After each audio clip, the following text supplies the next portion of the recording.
Como muestra de optimismo de cara al final de temporada, me gusta que estés tocando las tarjetas, como muestra de optimismo es muy importante lo que pasó ayer, que los partidos fachas no sumen, que los partidos fachas no sumen, que continúe un partido como es el PSOE en el gobierno, porque supongo que bien sabes que el Madrid con gobiernos de izquierdas no ha ganado no ha robado ninguna de las 13 ánforas y Champions que le han dado.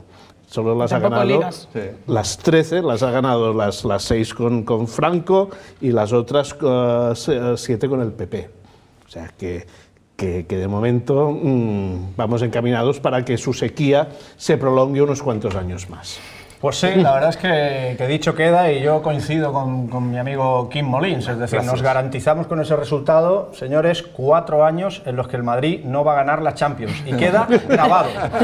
Queda grabado. En los próximos 4 años el VAR, que con el VAR no gana nada tampoco. Pero de momento el primer paso, que es tener el poder, que a ver, Florentino tiene igualmente el poder, pero no lo tiene tanto teóricamente con un partido de izquierdas como con el PP, y los números son esos.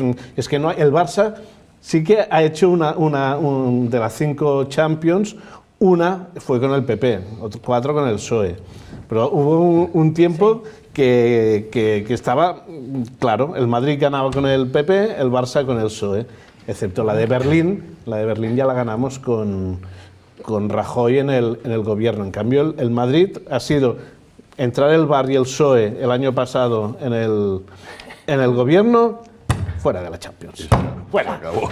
Bueno, ahí queda dicho, ¿no? No, los números no... El que crea casualidades, sí, ¿no? No hay nada este año. Imagina.